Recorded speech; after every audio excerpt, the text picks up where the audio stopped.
Once again, everybody, it's your boy, O'Shea Duke Jackson, back at it again with another episode of The Celebrity Junk. DJ Academics is having a really good time about this whole situation that's been going on with Freddy Gibbs and Jim Jones. Now, you know, Freddy Gibbs is always in a number of beefs. He was talking shit to Umar Johnson. That was something that was going on. You know, he had an issue with Academics, also with Jim Jones. But, you know, as it appears, the two sides were at a restaurant called Prime 112 in Miami. They bumped into each other and then apparently Freddy Gibbs' crew lost the fight. Now, what's interesting is that this happened inside a goddamn restaurant. Okay. Now, obviously, DJ Academics is trolling people, saying that Freddy Gibbs is telling his police officer dad and the DA and all of this stuff. But I kind of want to be serious about this real quick, right? Because, I mean, Freddy Gibbs, it's not like these guys are 20 years old or something like that. It'd be different, you know, if I'm dealing with somebody who is, 19. Freddy Gibbs is 39.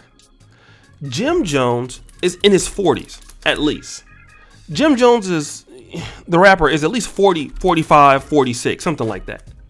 So these guys are middle-aged guys, close to 45 years old. How are you guys fighting inside of a goddamn restaurant? Okay. And again, let me just talk about this. I know that people start stuff and people are petty, and I do understand we're dealing with rappers here. But I want to talk about this as black men.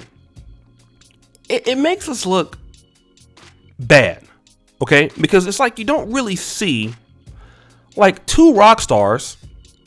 Oh, hey, you're Metallica, and and I'm Blue Rose or whatever, right? And so we're gonna meet up and then we're gonna fight at a nice restaurant where a lot of people are at. Thank God that nobody got shot or killed. Okay. And, so I guess that's pretty much that's good. But the reality is that you guys are old. You guys are old. Are we old dudes now? Okay. We're supposed to be the ones telling the youngsters, listen, youngster, go ahead and go to school. Go ahead and get you some skills, brother. Wear some condoms. That's what we're supposed to do now in our old ass age. All right. We are not supposed to be out here fighting no goddamn body. Now, I did have to put my hands on somebody the other day. Now, I keep talking about that. I just had to, but that's different. I had to, I had to put them things. So I had to choke somebody out. But that's different, though, because that was necessary because that person was causing a lot of problems, family. I had to do something about that. Okay, forgive me. But I had to do it because it's another long story, but that had to happen. That threat had to be eliminated. But in general, brothers, we're too old to be doing this stupid stuff. Okay? Now y'all worked all this hard, made all this money. Jim Jones, you my cousin. You're my cousin, brother. You're my cousin. I love you. All right? I grew up. I was you and Cameron and Dipset and Joel Santana. Come on, man. Y'all had us all wearing pink on the West Coast, bro. Stop playing like this, man. You made too much money in the game. Too much opportunities in the game. Y'all bigger than this. Or maybe y'all are not. Because y'all are rappers. Y'all all still street dudes. So I guess it's the truth. And I can see you say something about him online or talk, but are we gonna meet up and fight? Really? And at least y'all meeting up and fight, because we all know how these youngsters are today. If they could shoot you through a text message, that they would. And as black men, it makes us look weak. When this happens, in person. And we got to have a better way to say, all right, man, look, we can resolve this and let's find out the way to get some money. Let's find a way to money and a lot of opportunities solve a lot of problems. We got to bring our men together to start talking about things that are productive. Just like Neely Fuller said, you know, if we're going to meet up with black people, we got to be on something productive. We have to be conflict resolution. Now, there are some people that you can't resolve anything with, like Conovan, but you know, that's just, you know, some people you got to make a fool out of. You have to get them. But in general, most things with black men can be resolved if we're dealing with respect. When I get older, I start to understand why a lot of black men are getting killed, why a lot of black men get shot in the street. A lot of black men just looking for some respect. I don't care if it's a man raised by a single mom, just in his nature. A black man wants to be respected. And if we disagree or have a problem, we could just leave it there at the respect level and then we can move forward.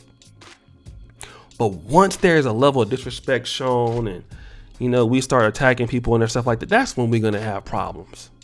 And in the black community, a lot of black men, all they have is their ego. Some brothers, man, that's all they want. These brothers don't care nothing about no money. Some of these brothers don't care nothing about fame. Like, I used to know guys that was just gang members. Like, you know, it's a little bit different than some of the guys on the East Coast who was a little bit more hustler or business mindset in their criminality. On the West Coast, you got dudes that the only reason why they there is to be a foot shoulder and to shoot and to cause problems. Ain't that what C-Mac said? I want to be a gangbanger because I want to be a destroyer. He not trying to, like, this ain't about no drugs. This ain't about no drug tours. I'm here just for that. I'm just here to just do that. And I gotta be, you know, like, we gotta kind of get out of that, right? We too old for just, you know, doing that. Like, you guys got money. You do got some people out there that's like that, but damn, not in the hip hop industry. I'm hoping that you in there because you want money. And we got to be able to, you know, to resolve our issues. And even the guy who's the shooter, even the guy who's the murderer, if you can respect that man will, you have a friend. And most black men I've seen that if you can respect them, no matter where you from, you even see Nipsey Hussle do it. People will mess with you. If you got respect for them. And our brothers, we got to have respect for them. I don't care what they make, what they earn, or, you know, a lot of guys I've dealt with on YouTube, oh man, well, he got this kind of, you know, the felony and he did this. At the level of respect of any black man, they can appreciate that.